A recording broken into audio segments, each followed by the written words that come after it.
Me shoqëri televizion jemi në hapësirën e intervistës së ditës. Kam kënaqësinë të kem një komunikim online zotin Tritan Shehu, deputeti i Partisë Demokratike. Zoti Shehu, përshëndes. Përshëndetje juve, mirëdita. Atëherë po nisim një herë bisedën. Kemi ndjekur pak ditë më parë, në fakt, një deklaratë të kryeministrit Edi Rama të dhënë në një podcast për një gazetë austriake, i cili sërish ka sulmuar Shtetet e Bashkuara të Amerikës për politikë bërjen e tyre.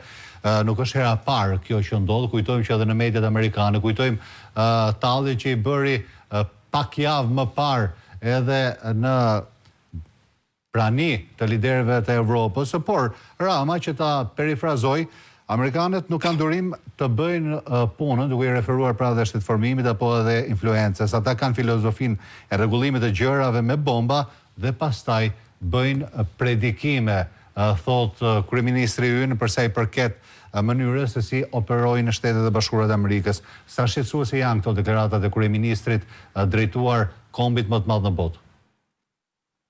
Unë mendoj që jemi përballë një situate absurde, të rrezikshme dhe dëmtuese për Shqipërinë.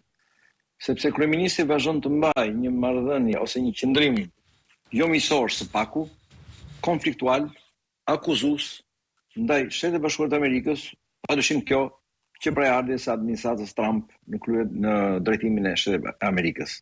Janë disa deklarata rresht, janë disa qëndrime të mediave këtu në Shqipëri, po shikoni me vëmendje programës, që nuk duan të humbin asnjë rast pa goditur administratën Trump, president Trump, qëndrimet e tij. Po këtë një tjetër. Rama ndoshta qeveria shqiptare është vetëm një qeveri në Europë e cila nuk përshëndeti për shembull planin për paqen në lindjen e mesme të presidentit Trump, nuk inkurajoi dhe nuk tha që një fjalë të mirë për të planin i cili siç duket po zhvillohet, po si vështirësive dhe po ecën duke tentuar të sigurojë një periudhë paqe në atë zonë.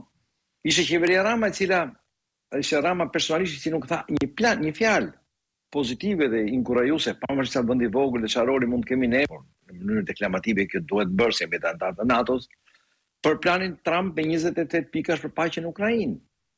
Një plan i vetëm që sot pra të paqe dhe i cili po bën të gjithë diskutimet për të realizuar paqen dhe ndalimin e zjarrit në Ukrainë. Përveç elemente të tjerë, të cilët kërkojnë realisht vetëm të insultojnë presidencën e Trumpit dhe aksionet e qeverisë amerikane e Shtetit Bashkuar të Amerikës shtëpisë bardh për forcimin e stabilitetit dhe paqes në tërësi në botë, si e vetëm një forcë e cila mund të krijojë këto premisa dhe cilat diskutojnë të gjithë të tjerët. Pra, kemi të bëjmë me një situatë, them drejtën, unë do thoja krejtësisht në ndesh me parimet tona, me principet tona, me atë që neve jemi një vend i cili në hapësira të tilla si lindja mesme, vende më të zona ku ne as kemi rol as interesat veçanta, ne ndjekim dhe duhet të ndjekim hapasapi politikat amerikane. Dhe së fundi janë në këto që ju thatë, në këtë intervistë të fundit që dha, ku unë realisht mendova nxora dy elemente shumë shqetësues që janë. Një është ky insultimi që thotë që Shtetet Bashkuara të Amerikës i zgjidhin problemet me bomba. Jo, nuk është vërtet. Shtetet Bashkuara të Amerikës i zgjidhin problemet duke vendosur paqe. Dhe që nga ardha e presidentit Trump ka vendosur paqe në shumë vende. Kur duhen bomba si për shkatruar pozicionet bërthamore dhe reaktorët bërthamor të Iranit dhe këtë e bëjnë. Por e bën dhe pa viktima, bile fare. Dhe zgjidhen një problem që kishte kaq vite perëndimi të kërkonte të frenonte Iranin në prodhimin e bombës atomike dhe nuk po e bënte dot. Presidenti Trump e zgjidhi në 2 ditë. Pra, Shtetet Bashkuara të Amerikës janë lideri, janë garancia sot e stabilitetit e paqes në rajon, janë garancia e të drejtave dhe vlerave dhe për këtë gjë ata veprojnë kryesisht me flamurin e paqes, duke goditur ato elemente të cilat të kërkojnë të destabilizojnë dhe të prishin paqen në botë edhe në botë. Pra, kjo është e para. E dytë, ky është një insultim realisht do të thotë edhe një provokacion absurd fare, i pa bazë, keqdashës, një provokacion i cili bie ndesh me të vërtetën, por dhe me atë që thashë me interesat tona si kom shqiptar, kjo mbështetjen kryesore kemi të Shtetet Bashkuara të Amerikës. Së dyti, unë vura edhe një gjë tjetër atë shtypi. Apo në intervistë çfarë ishte. Atje do bëri një deklaratë prapë të rrezikshme, përçarëse, dëmtuese që shkon paralelisht me aspiratat e Rusisë, Serbisë, Kinës, pra me ata që duan të shkojnë të përçarë perëndimin. Çfarë? Ai bëri thirrje dhe tha që Europa duhet të negociojë në mënyrë të veçantë me Rusinë. Ço do të kjo? Kjo do të thotë të përçash Perëndimin. Bashkimi Evropian, Britania e Madhe, Shtetet e Bashkuara të Amerikës, neve jemi antarë të NATO-s. Forca përpara forcës ruse është NATO-ja. Është forca kryesore. Pra të kërkosh dhe të thuar që gjithse kur duhet të negociojë në mënyrë të veçantë me Rusinë, do të thotë të tharmosh forcën, të krijosh dobësim të unitetit të bllokut perëndimor në përballje me Rusinë. Është megjithatë një gjë shumë e rrezikshme. Shikoj, do t'i kthem pak historisë. Patjetër. Kur bota e lirë fitoi ndaj nazizmit dhe fashizmit? Kur Roosevelti u bashkua me Churchillin, pra Europa bashkua me Shtetet e Bashkuara të Amerikës. Kur Shtetet e Bashkuara të Amerikës dolën nga një politikë izolacioniste dhe u përfshin në luftën e madhe për shkatrimin e nazizmit. Kur Kosova shirua, kur Clinton siguroi unitetin e NATO-s dhe të gjithë vendet bashkë me vendet evropiane për të goditur dhe për të ndaluar genocidin serb në Kosovë. Kur Kosova mori pavarësinë, kur Bush nga Tirana deklaroi pavarësinë e Kosovës. Pra, të kërkosh të thuash që Europa do të veprojë veç Trump, veç Shtetet e Bashkuara të Amerikës në mënyrë të shkputur, mua është jo realiste, është e dëmshme, është mjaft negative dhe shumë dëmtuese për vlerat e botës demokratike dhe është një gjë që shkon palesht si sa pak përpara me atë që kërkojnë të bëjnë Rusia, Kina, Serbia në rajonin tonë, megjithëse shumë e vogël, po kërkon ta bëjë të gjë në rajonin tonë.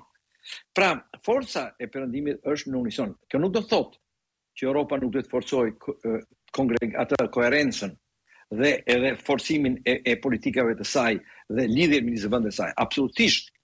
Kjo janë dy gjëra që nuk bien ndesh me njëra tjetrën. Përkundrazi, kohezioni i fortë e Europë, Britania me SBA kërkon dhe edhe favorizohet nga kohezioni më i fortë i brenda vendet të Bashkimit Evropian. Sa më shumë vendet e Bashkimit Evropian kanë kohezion midis tyre, aq më mirë është aq më i fortë kohezioni Europës së Bashkuara të Amerikës.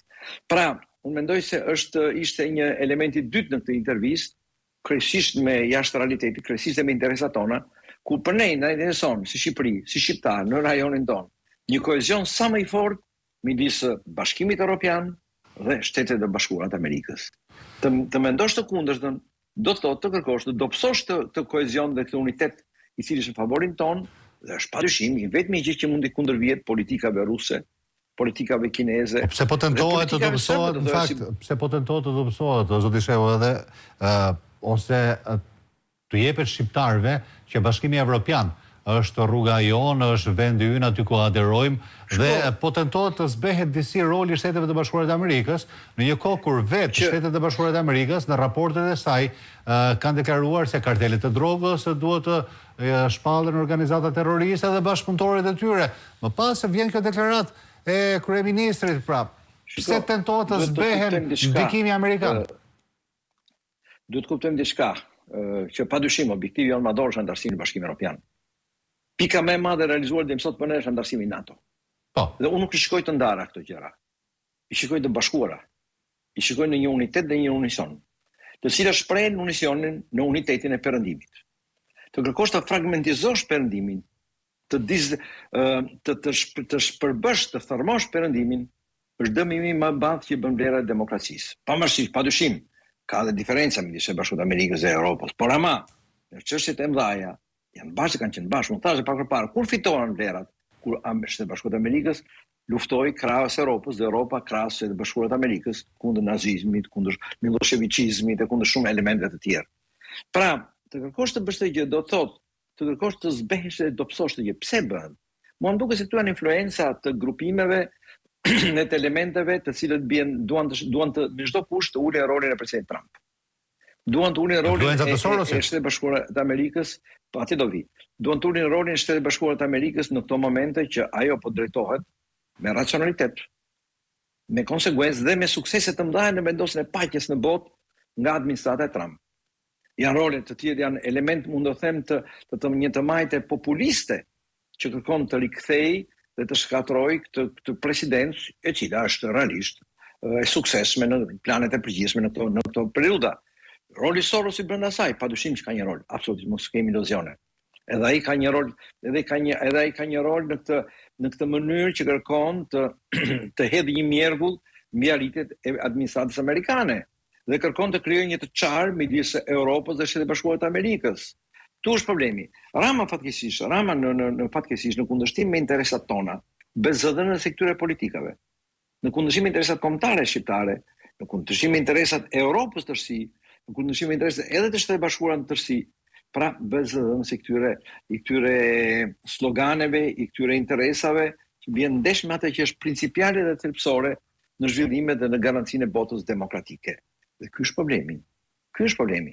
Dhe prandaj kudo nuk në rast pa goditur, nuk në rast pa hedhur shigjeta që kërkon të disgregoj këtë unitet. Unë jam i koshient, do të themi të gjithë së bashku që padyshim roli i Shqipërisë është i vogël, po fakti që ai bën të punë këtë gjë tregon që është pjesë e një grupimi i cili kërkon të disgregoj, të thërmoj lidhjet dhe unitetin e bllokut perëndimor, i cili është baza e suksesit dhe baza e qëndrimit ndaj të gjitha revansheve diktatoriale, të drogës, të kartelit të drogës, të krimit organizuar, të çdo gjë tjetër të cilë bën ndesh me vlerat e shoqërisë dhe me demokracitë botërore.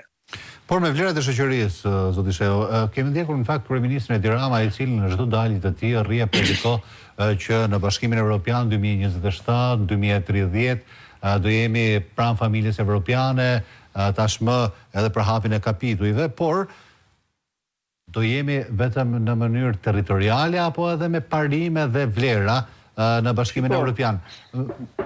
Duke qenë se është në tavë tashmë çështja Balluku. Kujtojmë që pak ditë më parë ishte edhe ministri i mbrojtjes së Rusisë, Rumanisë ndjes, i cili kishte gënjur për sa i përket universitetit të tij, ai dha dorëheqje më një herë, ndërsa edhe bashkëpunëtori i ngushtë i Zelenskit në Ukrainë, vetëm se u hetua për korrupsion, nisën hetimet e tij për korrupsion, dha dorëheqjen. Ndërsa në Shqipëri kemi një zëvendës kryeministre, e dyta në radhë, pasi një e kemi në ekzil, që akuzohet, i është ndaluar dalja jashtë shtetit, madje GKK ka kërkuar që edhe të pezullohet nga detyra. Në vendet e Bashkimit Evropian japin dorëheqje, në njohin institucionin e dorëheqjes, ndërsa në Shqipëri Rama merr në mbrojtje zonjën Balluku, madje edhe sot në mëngjes mori në mbrojtje zonjën Balluku dhe sulmoi gjykatën kushtetuese. Pra, du të jemi në Europë vetëm në hapësirë territoriale, apo edhe me parime dhe me vlera e me drejtësi, pasi janë dy të kundërta. Ju ngritët disa elemente në pyetjen tuaj. Do të përgjigjem pak shumë shkurtë një nga një. Së pari, padyshim aspirata më e madhe është qenë antar të Bashkimit Evropian. Thash sa përpara. Pas u realizua një aspirata e madhe, ajo mburoje e sigurisë kombëtare, antarësimi NATO i Shqipërisë, tashmë ngel antarësimi në Bashkimin Evropian dhe kjo është aspirata e madhe të gjithëve. Por nuk duhet kemi iluzione në këtë gjë. Jo hapja e kapitujve të çon në pranimin e Bashkimit Evropian. Ne kemi vende të tjera që kanë nga 25 vjet që kanë hapur dhe edhe të gjitha kapitujt dhe prapë janë shumë larg dhe çdo ditë janë akoma më larg Bashkimit Evropian. Ti ke shembullin e Serbisë, ke shembullin e Turqisë, të cilat akoma janë larg Bashkimit, shumë larg Bashkimit Evropian, bile janë larguar nga momenti që filluan të hapin kapituj, megjithëse i kanë hapur të gjitha kapitujt. Pa nuk shajo, nësi ka mbyllje e kapitujve. Dhe mbyllje e kapitujve duke realizuar në mënyrë pozitive standardet e Bashkimit Evropian. Dhe standardet e Bashkimit Evropian janë të njëjta për gjithë. Unë më bëri përshtypje integrate Ramës pak kohë përpara, unë kam shprehur për të gjë. Kur tha ne duam të futemi dhe të futemi në Bashkimin Evropian pa drejt vote dhe pa drejt veto. Shiko, rregullat në Bashkimin Evropian janë një lloj për të gjitha anëtarët. Kur rregullat do ndryshojnë për gjithë anëtarët, mund ndryshojnë rregullat, nuk ka ndonjë gjë, por do ndryshojnë për të gjithë. Sot nuk mund futesh gjysmagjel në Bashkimin Evropian. As anëtar, as jo anëtar. As antar, as nuk e drejt veto. As antar, as nuk e drejt vote. Sot, o do bëhesh antar i Bashkimit Evropian, o nuk do bëhesh antar i Bashkimit Evropian. Nuk ka gjysmë antarësi në Bashkimin Evropian kjo gjë. Nesër po do ndryshojnë rregulla, si sa pak përpara ndryshojnë për të gjithë dhe gjithë. Pra të dalë me një teori të tillë. Për mua një teori fyese, ofenduese për shqiptarët, një teori që tregon realisht që ne nuk kemi në mend të realizojmë standardet dhe kërkojmë ta fusin si gjysmagjel në Bashkimin Evropian, gjë që nuk ndodh. Në Bashkimin Evropian do na fusin a herë kur ne të realizojmë standardet tona dhe Bashkimi Evropian të bindur që ne i kemi realizuar dhe do të jemi një i barabartë me të gjithë barabartë, siç janë rregullat për gjithë anëtarët e Bashkimit Evropian. Kjo është e para. Dhe këtu duhet ta kemi shumë mirë të gjithë në plan të parë. Së dyti, çështja elementi tjetër është elementi i luftës kundër korrupsionit, krimit, drogës e të me radhë.